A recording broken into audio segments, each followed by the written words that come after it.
नमस्कार साथियों, पुनः एक बार अवे 24 के डिजिटल प्लेटफॉर्म पे आप सभी का स्वागत है। जैसा कि हम मध्य प्रदेश पढ़ रहे थे दोस्तों, मध्य प्रदेश में पिछले कुछ वीडियोस में मैं कुछ टॉपिक पढ़ा चुका हूँ।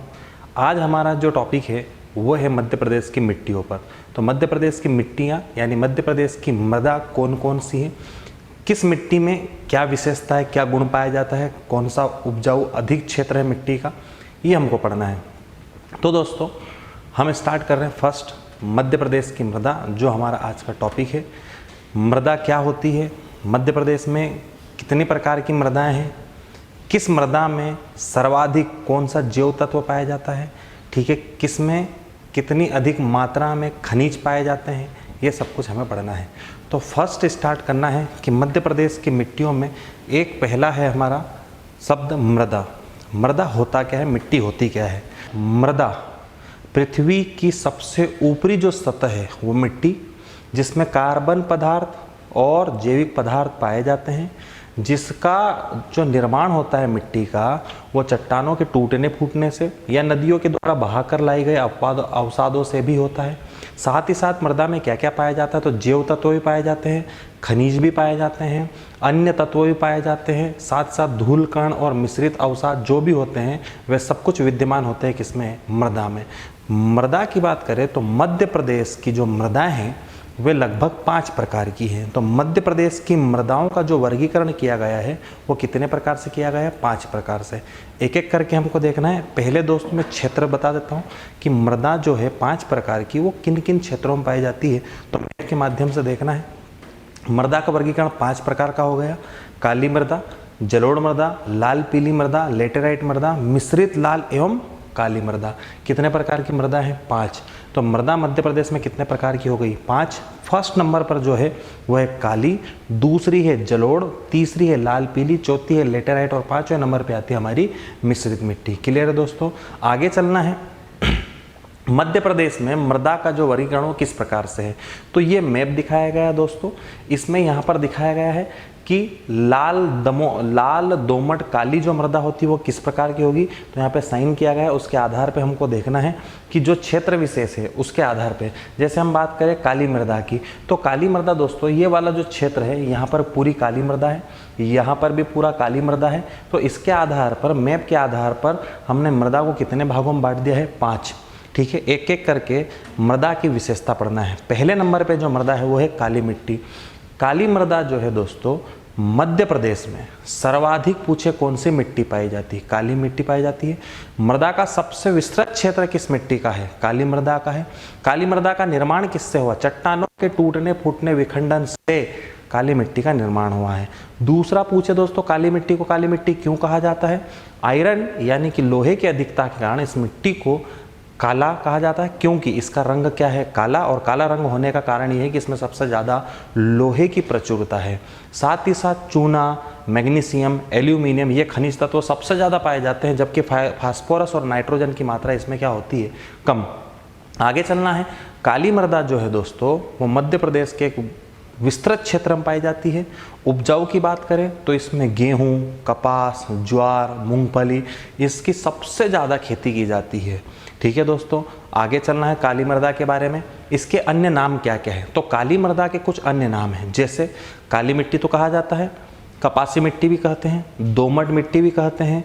ठीक है, उसके बाद इसी का एक नाम और है रेगुड़ मिट्टी भी कहते हैं। रेगुड़ के बाद इसे करेल मिट्टी भी कहा जाता है, चेरनोजम मिट्टी भी कहा जाता है, इसको साली मिट्टी भी कहा जाता है। ठीक है, ये सभी नाम किसके हैं दोस्तों, काली मिट्टी के। आगे चलना है, मध्य प्रदेश के कितने क्षेत्रफल में पाई जाती है, तो मध्य प्रदेश के लगभग 43.44% भाग में मिट्टी पाई जाती है। कहाँ कहाँ पाई जाती है, मालवा के पठार, विंध्याचल श्रेणी, सतपुड़ा श्रेणी, ठीक है, और नर्मदा घाटी में भी ये मिट्टी पाई जाती है। साथ साथ पन्ना, दतिया, ग्वालियर, शिवपुरी क्षेत्र में भी ये मिट्टी पाई जाती है। काली मिट्टी का निर्माण किससे हुआ है, तो काली मिट्टी का जो निर्माण हुआ दोस्तों वो दक्कन ट्रेप यानी कि दक्कन चट्टानों के टूटने फूटने से इस मिट्टी का क्या हुआ है, निर्माण। और इस मिट्टी का निर्माण हुआ, इसमें सबसे कम नाइट्रोजन और फास्फोरस तथा जैव पदार्थों कम होते हैं, जबकि चूना, एल्यूमिनियम, मैग्नीशियम और सबसे ज़्यादा लोहा होता है। साथ के साथ इसकी बात करें लोहे की अधिकता के कारण इसका रंग क्या हो गया दोस्तों, काला। इसका पीएच मान पूछे तो काली मिट्टी का पीएच मान होता है 7.5 से 8.6 तक, ये इसका पीएच मान होता है। आगे चलना है दोस्तों, इसमें सबसे ज़्यादा उत्पादन किसका होता है, कपास, इसलिए इसको कपासी मिट्टी भी कहते हैं। आगे चलना है, इसी में ज्वार, गेहूँ, चना, जौ, सरसों आदि की भी फसलें, सरसों, चना, गेहूं, जौ आदि की भी फसलें उपयुक्त मात्रा में उत्पादित की जाती हैं। ठीक है। काली मिट्टी का भी वर्गीकरण किया गया है। काली मिट्टी को दो प्रकार से बांटा गया है, एक होती है गहरी काली मिट्टी और एक होती है दोस्तों मध्यम एवं छिछली काली मिट्टी। तो काली मिट्टी के पूछे कितने प्रकार है, तो दो, एक हो गई गहरी, एक है मध्यम या छिछली काली मिट्टी। गहरी काली मिट्टी क्या है, मध्य प्रदेश के लगभग 16.21 मिलियन हेक्टर लाख एकड़ क्षेत्र में मिट्टी पाई जाती है। राज्य के लगभग 36.5% भूभाग में मिट्टी पाई जाती है। यह मृदा मुख्य रूप से नर्मदा क्षेत्र में, मालवा में, सतपुड़ा पठारी क्षेत्र में भी पाई जाती है।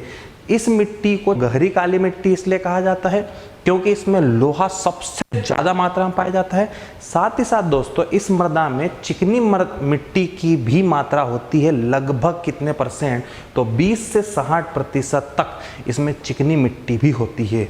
यह मृदा गेहूं, तिलहन, चना और ज्वार की खेती के लिए सबसे अधिक उपयोग मानी जाती है। आगे चलना है, इसका जो दूसरा है दोस्तों कि एक हमारी दूसरे नंबर पर हो गई मध्यम उथली काली मिट्टी या छिछली काली मिट्टी। तो जो गहरी काली मिट्टी है वो लगभग कितने प्रतिशत भूभाग में मिलती, 36.5% भूभाग पर कौन सी मिट्टी है, गहरी काली।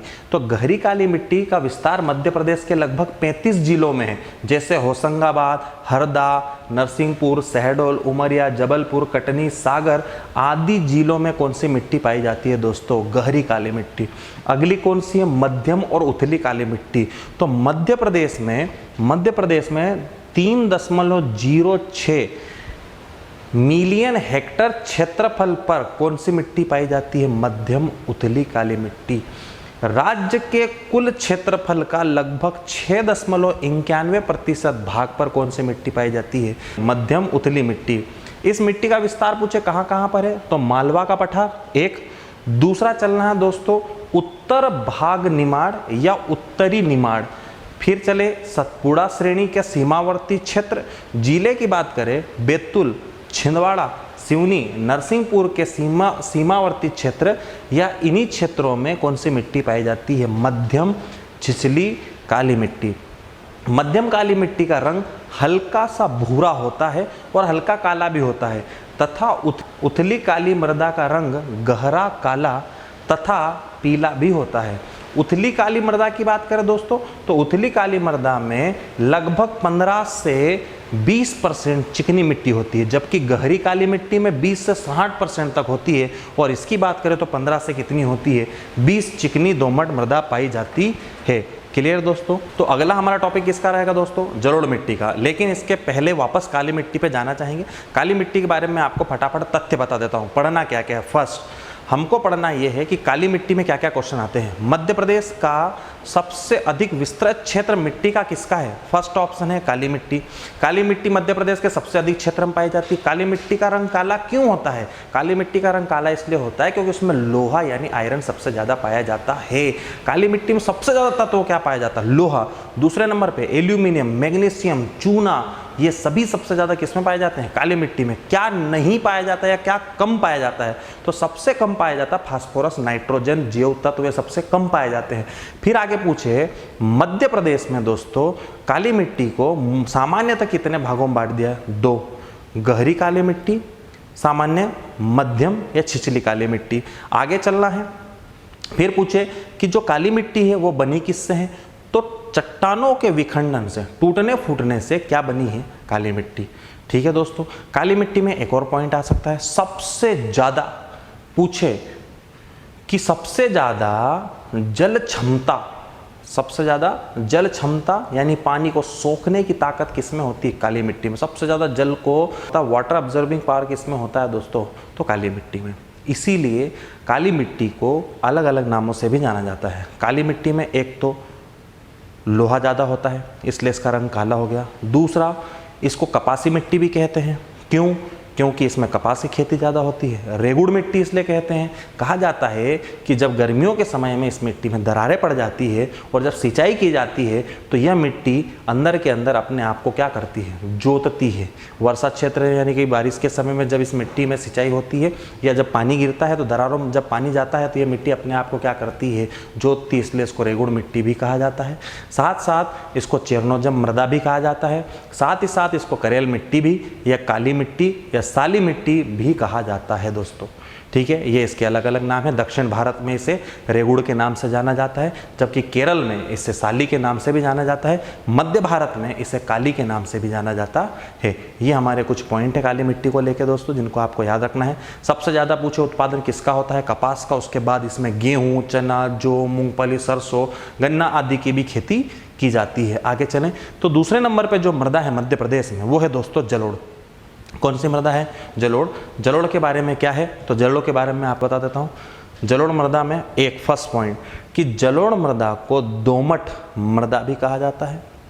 जलोढ़ मृदा को दोमट मृदा भी कहा जाता है। इसका निर्माण हिमालय और प्रायद्वीप की नदियों के द्वारा बहाकर लाए गए अवसाद के जमाव से होता है। काली मिट्टी किससे बनी है? चट्टानों के टूटने फूटने से। ये मिट्टी किससे बनी है? नदियों के द्वारा बहाकर लाए गए अवसाद के जमाव से। आगे चलना है। इस मिट्टी में नाइट्रोजन और अन्य तत्वों की क्या होती है दोस्तों? कमी। जबकि चूना, फास्फोरिक एसिड और जैव पदार्थों की इस मिट्टी में क्या होती? अधिकता। इसका पीएच मान उदासीन है दोस्तों। कैसा है? उदासीन है पीएच मान। तो पीएच मान कितना होगा? 7। इसका पीएच मान 7 है। मध्य प्रदेश में इस मृदा का निर्माण चंबल और उसकी सहायक नदियों के द्वारा बहाकर लाए गए अवसाद से होता है। इस मिट्टी को कछारी मृदा के नाम से भी जाना जाता है। इस मृदा को कछारी मृदा के नाम से भी जाना जाता है। उर्वरता अधिक होने के कारण इस मिट्टी में उत्पादन क्षमता ज़्यादा होती है। तो उर्वरता अधिक होने के कारण इस मिट्टी में खाद्यान्न का उत्पादन सबसे ज़्यादा होता है। खाद्यान्न फसलें यानी कि गेहूँ, बाजरा, ज्वार से मक्का, इनका सबसे ज़्यादा उत्पादन होता है। यह मृदा मध्य प्रदेश के लगभग 3.35 मिलियन हेक्टेयर क्षेत्रफल में पाई जाती है, जो राज्य के कुल क्षेत्रफल का लगभग 7.57% है। ठीक है, जलोढ़ मिट्टी के बारे में वापस बता रहा हूँ, पॉइंट टू पॉइंट, फैक्ट याद रखना है। मध्य प्रदेश की दूसरी बड़ी मिट्टी है। जलोढ़ मिट्टी का निर्माण नदियों के द्वारा बहाकर लाई गई मृदा से होता है। नदियों के द्वारा बहाकर लाई गई मिट्टी से होता है या उसके अवसाद के जमाव से होता है। जलोढ़ मिट्टी मध्य प्रदेश के लगभग 7.57% भूभाग में पाई जाती है। साथ ही साथ जलोढ़ मृदा में सबसे ज़्यादा चूना, फास्फोरिक एसिड पदार्थ और जैव पदार्थ पाए जाते हैं, जबकि सबसे कम पूछे क्या पाया जाता है? नाइट्रोजन। ठीक है, नाइट्रोजन। आगे चलना है। जलोढ़ मृदा दोस्तों, इसमें पीएच मान कितना है पूछ ले जलोढ़ मृदा का, तो पीएच मान उदासीन है, 7 पीएच मान है। जलोढ़ मृदा मध्य प्रदेश के किन क्षेत्रों में पाई जाती है? तो मध्य प्रदेश का उत्तरवर्ती क्षेत्र जो है दोस्तों, वहाँ जलोढ़ मृदा सबसे अधिक पाई जाती है। जैसे कि चंबल वाले जितने भी क्षेत्र है जहाँ पर चंबल नदी बहती है, वहाँ पर सर्वाधिक जलोढ़ मृदा पाई जाती है। जलोढ़ मृदा, आगे पूछे कि जलोढ़ मृदा में क्या क्या अन्य नाम है जलोढ़ मृदा के? तो जलोढ़ मृदा का अन्य नाम है, एक दोमट मिट्टी, दूसरा कछारी मिट्टी। तो दोमट और कछारी किसको कहा जाता है? जलोढ़ को। क्लियर है? आगे चलना है। जलोढ़ से ही क्वेश्चन आता है दोस्तों, जलोढ़ मृदा क्षेत्र में मृदा अपर्दन कैसे होता है? तो मृदा का जो अपर्दन होता है दोस्तों, वो मृदा अपर्दन कैसे होता है? तो मृदा अपर्दन का मतलब होता है, अर्थ क्या है इसका, कि मृदा अपर्दन का मतलब होता है बाह्य कारकों के द्वारा मृदा कणों को अपने मूल स्थान से पृथक होके बह जाना। सीधी सरल परिभाषा, मृदा का बहाव के कारण कट जाना, यानी अपने स्थान से अलग हो जाना। कि जहाँ मृदा जमी है लेकिन नदियों के प्रेशर के, पानी के प्रेशर की वजह से जो मृदा का जो मूल स्थान है वो बहाव के कारण जो कट जाता है, उससे क्या होती है? मृदा का अपर्दन। तो वापस इसकी परिभाषा अगर पूछ ले मृदा अपर्दन क्या है, तो बाह्य कारकों से। अब बाह्य कारक क्या क्या हो सकते हैं? तो बाह्य कारक का मतलब होता है या तो तेज हवा चलने से कट जाना, या जल के कारण कट जाना, या गुरुत्वीय विस्थापन के कारण। तो बाह्य कारक का मतलब होता है या तो तेज हवा चलना जिससे मृदा का अपरदन हो सकता है, भारी जल वर्षा होना, नदियों का बहना, या गुरुत्वीय विस्थापन के कारण मृदा का बहाव हो सकता है, यानी अपने मूल स्थान को छोड़ के अलग हो सकती है, उसको क्या कहेंगे हम, मृदा अपरदन। दोस्तों, मृदा अपरदन को रेंगती हुई मृत्यु भी कहा जाता है। मध्य प्रदेश में चंबल नदी कहाँ पर है, उत्तर क्षेत्र में बह रही है, इंदौर के महू के जानापाव से निकलती है। तो चंबल नदी का अपवाद क्षेत्र अर्थात भिंड, श्योपुर, मुरैना, ग्वालियर आदि क्षेत्रों में मृदा अपरदन सबसे ज्यादा होता है। यहाँ से दो क्वेश्चन बन सकते हैं। एक, सबसे ज्यादा मृदा अपरदन किसके द्वारा होता है, चंबल नदी। सबसे अधिक मृदा अपरदन कहाँ होता है, चंबल क्षेत्र में। फिर यहीं से क्वेश्चन बन सकते हैं कि कौन सी नदी बड़े बड़े बीहड़ों का यानी खड्डों का या गर्त का पूछे निर्माण करती है, तो है चंबल नदी। तो चंबल नदी ही सबसे ज्यादा मृदा अपरदन करती है। तो अवनालिका अपरदन के कारण खो या खड्डों या उत्खाल भूमि का निर्माण करती है। तो बड़ी बड़ी अवनालिका या पूछे खड्डों का या बीहड़ का या गर्तों का निर्माण कौन करती है, तो कौन सी नदी करेगी, चंबल। और ये सबसे ज्यादा कहाँ होता है, भिंड, मुरैना, श्योपुर वाले क्षेत्र में। क्लियर है दोस्तों, आगे चलें। अगली जो हमारी मिट्टी है वो है लाल पीली मिट्टी। जलोढ़ के बारे में क्या क्या याद रखोगे कि एक, मृदा अपरदन जलोढ़ का कौन सा क्षेत्र है, भिंड, मुरैना, श्योपुर, ग्वालियर वाला क्षेत्र। सबसे ज्यादा मृदा अपरदन किसका हो रहा है मध्य प्रदेश में, जलोढ़ का। किसके कारण हो रहा है, चंबल नदी के कारण। चंबल नदी से क्या क्या माने चंबल नदी के द्वारा क्या निर्मित होता है, अवनालिकाओं का निर्माण होता है, बड़े बड़े बीहड़, गर्त या खड्डों का निर्माण होता है, जो कि किसके द्वारा होता है दोस्तों, चंबल नदी। आगे चलें, तीसरे नंबर की मिट्टी है लाल पीली मिट्टी। लाल पीली मिट्टी क्या है, तो लाल पीली मिट्टी जो है मध्य प्रदेश की तीसरी बड़ी मिट्टी है। ठीक है, लाल पीली मिट्टी का निर्माण रेवेदार या रूपांतरित चट्टानों के अपरदन से हुआ है। मध्य प्रदेश में यह मृदा कुल क्षेत्रफल के लगभग 36% भूभाग पर पाई जाती है। बुंदेलखंड, बघेलखंड के विशेष क्षेत्र है, जैसे मंडला, बालाघाट, सीधी, शहडोल, रीवा, इन क्षेत्रों में मृदा सबसे ज़्यादा पाई जाती है। मध्य प्रदेश के बुंदेलखंड और बघेलखंड यानी मध्य प्रदेश के पूर्वोत्तर क्षेत्र और पूर्वी क्षेत्र में मृदा सबसे ज़्यादा पाई जाती है। यह मृदा लाल रंग होने का इसका क्या कारण है, इस मिट्टी का लाल रंग का होने का कारण है कि इसमें सबसे ज़्यादा पाया जाता है फेरिक ऑक्साइड, और फेरिक ऑक्साइड अधिक होने के कारण इसका रंग कैसा होता है दोस्तों, लाल। आगे चलना है, जब यह मिट्टी फेरिक ऑक्साइड के साथ जल के साथ क्रिया करती है, यानी जब यह मिट्टी फेरिक ऑक्साइड के साथ जल के साथ क्रिया करती है तो इसका रंग हल्का क्या हो जाता है, पीला। इसके कारण इसको कहा जाता है लाल पीली मिट्टी। तो लाल पीली मिट्टी सबसे ज़्यादा उपयुक्त है धान की खेती के लिए, चावल की खेती के लिए दोस्तों यह मिट्टी सबसे ज़्यादा उपयोगी मानी जाती है। इस मिट्टी की जो प्रकृति है, इसका जो पीएच मान होता है वो अम्लीय होता है, इसका पीएच मान अम्लीय होता है। साथ ही साथ नाइट्रोजन, फास्फोरस और ह्यूमस की इसमें क्या होती है, कमी। जबकि यह जो मिट्टी है ये बंजर भूमि के रूप में भी पाई जाती है। कहीं कहीं दोस्तों चट्टानें अधिक होने के कारण यह बंजर भूमि का भी रूप ले लेती है। आगे चले, क्या क्या याद रखोगे इसमें, एक, लाल पीली मिट्टी मध्य प्रदेश की तीसरी बड़ी मिट्टी है। दूसरा, लाल पीली मिट्टी बनती किससे हैं, तो रेवेदार चट्टानों के रूपांतरण के कारण, रेवेदार चट्टानों के रूपांतरण के कारण किस मिट्टी का निर्माण हो रहा है, लाल पीली मिट्टी का। लाल मिट्टी का रंग लाल क्यों है, फेरिक ऑक्साइड के कारण। यह इससे लाल पीली क्यों कहते हैं, तो जब फेरिक ऑक्साइड जल के साथ क्रिया कर लेता है तो उसका रंग हल्का सा पीला दिखाई देता है, इसलिए तो क्या कहेंगे, लाल पीली मिट्टी। आगे चलना है दोस्तों, लाल पीली मिट्टी का पीएच मान कैसा है, अम्लीय है। कैसा है, एसिड। तो अम्लीय दोस्तों सबसे ज्यादा किसकी खेती होती है, लाल पीली मिट्टी में सबसे ज्यादा खेती होती है धान की, अर्थात चावल की। आगे चलना है, लाल पीली मिट्टी मध्य प्रदेश में सबसे ज्यादा कहां पाई जाती है, बुंदेलखंड, बघेलखंड यानी कि मध्य प्रदेश के उत्तर पूर्वी और पूर्वी क्षेत्र में सबसे ज्यादा मिट्टी पाई जाती है, जैसे कि पन्ना, सतना, रीवा, सीधी, शहडोल, अनूपपुर, इन क्षेत्रों में सबसे ज्यादा कौन सी मिट्टी पाई जाती है दोस्तों, हमारी लाल पीली मिट्टी। क्लियर है लाल पीली मिट्टी बारे में। अगला जो है चौथे नंबर पे, वो चौथे नंबर पर हमारी कौन सी मिट्टी है, तो चौथे नंबर पर देखना है दोस्तों लेटेराइट मृदा। लेटेराइट मृदा के बारे में हमको पढ़ना है कि लेटेराइट मृदा क्या है। लेटेराइट मृदा जो है दोस्तों वो एक चट्टानी मृदा है। कैसी मृदा है? चट्टानी। तो चट्टानी मृदा किसको कहा जाता है? लेटेराइट को।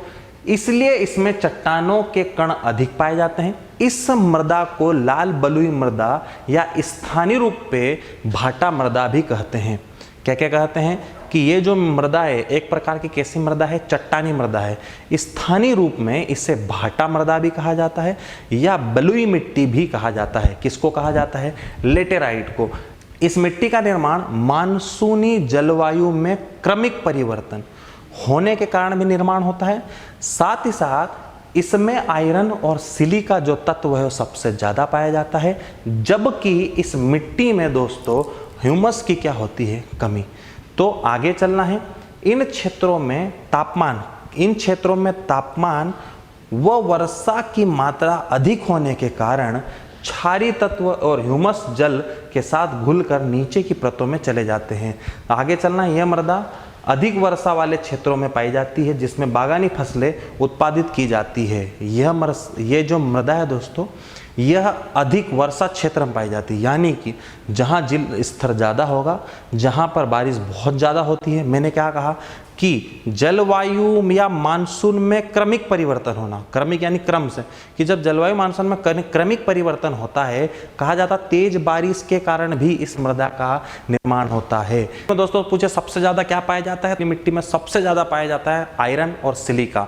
दूसरा क्या कम पाया जाता है? ह्यूमस इसमें सबसे कम होता है। लेटेराइट सबसे ज़्यादा किस क्षेत्र में पाई जाती है? मध्य प्रदेश के बघेलखंड और बुंदेली क्षेत्र में, यानी कि मध्य प्रदेश के उत्तरी क्षेत्र में यह मिट्टी सबसे अधिक पाई जाती है। इस मिट्टी का निर्माण कैसे होता है? रेवेदार चट्टानें यानी भुरभुरी चट्टानें जिनको कहा जाता है, रेवेदार चट्टानों के रूपांतरण के कारण इस मिट्टी का निर्माण होता है। साथ ही साथ जब जलवायु का क्रमिक परिवर्तन हो और उन परिस्थितियों के परिणाम स्वरूप से भी इस मिट्टी का निर्माण होता है। इस मिट्टी में पूछे सबसे ज़्यादा क्या उत्पादित हो सकता है दोस्तों? तो इस मिट्टी में सबसे ज़्यादा उत्पादन होता है बागानी फसलों का। बागानी फसल यानी कि जिनका बागानों से उत्पादन हो। बागानी फसलों का मतलब होता है जो बगीचे के रूप में होती है, जैसे कि चाय, सेब। तो हमारे यहाँ चाय होती है, तो चाय हुआ, चाय के साथ साथ दोस्तों कॉफ़ी हुआ, इलायची हुआ, टमाटर है, इन अंगूर है, इनकी सबसे ज़्यादा खेती होती है बागान के रूप में। और मध्य प्रदेश में लेटेराइट मिट्टी में चाय और कॉफ़ी की खेती की जाती है। आगे चलना है दोस्तों। नेक्स्ट जो हमारी मिट्टी है 5वें नंबर पर, वो 5वें नंबर पर है मिश्रित लाल और काली मृदा। मिश्रित यानी कि मिक्स्ड। तो मिक्स्ड सॉइल क्या क्या है उसमें हमको पढ़ना है कि ये जो मिट्टी है दोस्तों इसे रेतीली मृदा भी कहा जाता है। कई प्रकार की मिट्टियों के मिश्रण से कौन सी मिट्टी बनती है? मिश्रित। तो इस मृदा को लाल रेतीली मृदा के नाम से जाना जाता है, जो सभी प्रकार की मिट्टियों का मिश्रण है। इस मिट्टी में पूछे क्या पाया जाता है? तो ग्रेनाइट और नीस प्रकार की जो चट्टानें हैं, ग्रेनाइट और नीस पर चट्टानों के विखंडन से ही किस मिट्टी का निर्माण हुआ है? मिश्रित। मिश्रित मृदा पूछे भारत मध्य प्रदेश में, मिश्रित मृदा मध्य प्रदेश में कितने क्षेत्रफल या कितने हेक्टेयर में पाई जाती है? तो मिश्रित मृदा मध्य प्रदेश के 8.11 मिलियन हेक्टेयर क्षेत्रफल में पाई जाती है, जो मध्य प्रदेश राज्य के कुल भूभाग का लगभग 18 कितने प्रतिशत है? 30। तो मध्य प्रदेश राज्य के कुल भूभाग का 18.30% भाग में कौन सी मिट्टी पाई जाती है? मिश्रित लाल काली मृदा। यह दोस्तों कहां कहां पाई जाती है? तो मिश्रित मृदा मध्य प्रदेश के कुछ विशेष जिले हैं, जैसे मंडला, डिंडोरी, बालाघाट, रीवा, पन्ना, सतना, टीकमगढ़, छतरपुर और शिवपुरी, गुना क्षेत्रों में कौन सी मिट्टी पाई जाती है? मिश्रित लाल काली मृदा। मध्य प्रदेश में है मृदा लाल पीली मृदा तथा काली मृदा के क्षेत्रों के मिश्रित रूप से तथा बुंदेलखंड के कुछ भागों के रेत और बालू के साथ मिश्रित रूप में क्या की जाती है? पाई जाती है। अर्थात कई मिट्टियों के मिश्रण से कौन सी मिट्टी बनी? मिश्रित लाल काली मिट्टी। मिश्रित लाल काली मिट्टी में पूछे दोस्तों क्या सबसे अधिक, यानी पूछे कि मिश्रित काली मिट्टी का निर्माण किन चट्टानों से? ग्रेनाइट और नीस चट्टानों के विखंडन से कौन सी मिट्टी बनी है? मिश्रित मिट्टी।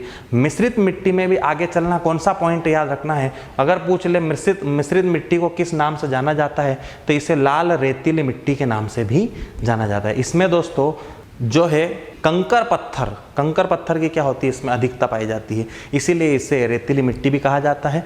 आगे चलना है दोस्तों। तो ये हमारी 5 प्रकार की मिट्टियाँ थी, ये समाप्त हो गई है। अगला हमारा टॉपिक रहेगा नेक्स्ट अपवाह तंत्र का। तो दोस्तों उम्मीद है आपको समझ में आया होगा। इसमें से जो भी फैक्ट मैंने बताए थे आप चाहे तो नोट डाउन कर सकते हैं। थैंक यू वेरी मच दोस्तों। इस वीडियो को लाइक करें, शेयर करें, सब्सक्राइब करें। Thank you.